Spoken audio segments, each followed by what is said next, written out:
Hey everyone, thanks for joining me for this newest episode of my video blog. I haven't recorded anything for what feels like ages now, but it's just because I haven't done an awful lot of flying, so haven't had a huge amount to tell you about. I did have another flying lesson since the last video though, so what I thought I'd do is a quick roundup of what I learned on that lesson and a little glimpse into what's coming next. So the lesson that I've just done was on stalls, so it's part 2 of stalling. And basically what they're trying to do with this lesson is teach you what to do in the event of a stall in the circuit configuration. So we do one clean, one with the kind of base leg configuration, so slower and 25 degrees of flap. We do a base turn configuration, so 2 stages of flap plus a 15-degree angle of bank. And then we do a final approach configuration, so that's with full flap. And so each of them has a slightly different method of recovering, and so we practiced all of them. It's been a little while since I've been in the aircraft, so I must admit, when we first did the clean stall, my initial reaction was to stuff the nose down, and it felt quite uncomfortable. So after we did the first one, it was more about learning how to just release some of the back pressure so that the nose drops away on its own, airspeed builds back up, and then you can just carry out the normal recovery actions. So it was quite a good lesson, I guess, in that respect, because it just taught me that you don't have to be too heavy on the controls to recover, and in fact just releasing the back pressure drops the nose, and the aircraft kind of itself wants to recover from the stall, so the airspeed builds quite naturally. There is a lot to think about though, so I think I covered the hassle checks in the last video, so you're doing that, and then you're doing all your recovery actions, remembering to put the carb heat on when you pull the power back and switch it back off again, so quite a lot to think about. I do think though that some of the kind of more automatic things that you do when you're doing a flight in an aircraft are starting to come to me now a bit easier. So all of the checks on the ground, the taxi out, the takeoff is starting to become a little bit more run-of-the-mill, which is great. But I do think that that comes with some risk, and I certainly noticed it once in the last lesson that I did. So I don't want to use the word complacent because I certainly don't feel like I'm complacent in what I'm doing, but I think because you've run a checklist so many times, you start to think that you can do it without referring to the checklist, and then you miss bits.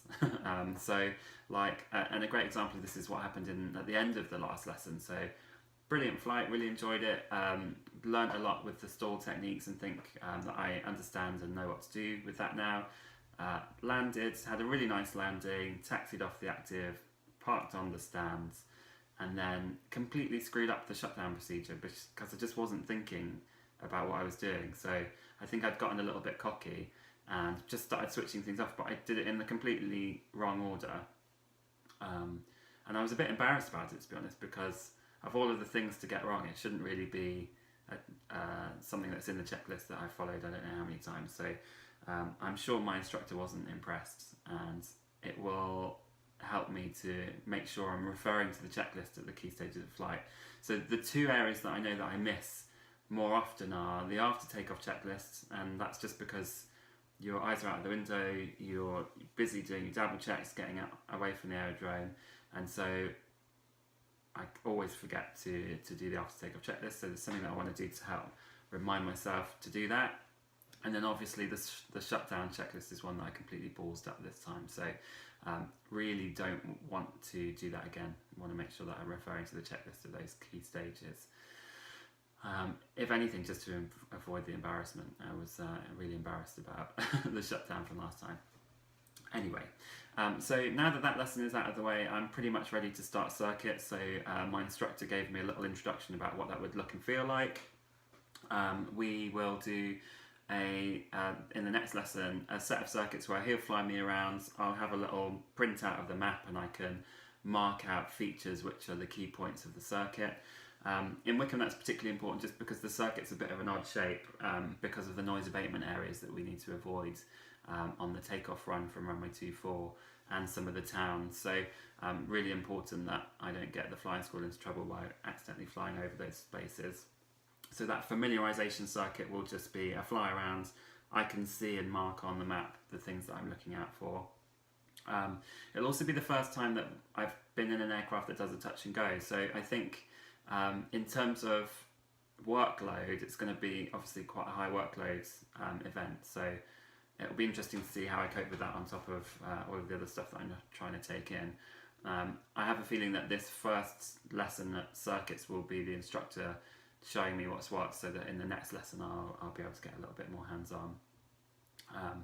So yeah, really looking forward to that. I do have a lesson booked in between Christmas and New Year, but it's just dependent on the weather, and very typical kind of English Christmas weather. It's not too cold, but very thick clouds and a little bit kind of damp, so not the best to be learning visual circuits in, on account of you need to be able to see the aerodrome. So yeah, I also just wanted to show, just while we're talking about stalls, I'm just popping up a little preview of a video that I found a few months ago now on my Twitter feed. It was shared by Sporties, so some of you have probably seen it before. It's a really, really cool visual representation of what airflow looks like when it's stalling along a wing. So I actually came across this whilst I was learning about stalls and aerodynamics as part of my study for the exams that I'll take next year. And because I'm quite a visual learner, this really helped me to visualise what disturbed airflow looks like in a stall and how it creeps along the wing as the stall develops. So I've shared the link in my bio because I couldn't work out how to show you the whole video on here, and maybe I'm probably not allowed to either due to copyright. So I'll put the link in the bio to where I found it. Feel free to have a look, and I hope you found it as interesting as I did. So given this is probably my last video before Christmas and New Year, I just wanted to say thanks to everyone that takes the time out to watch these videos, and I hope you all have a fantastic Christmas and look forward to seeing more flying and more AV geek stuff in the new year. So have a good one, and I'll see you all soon.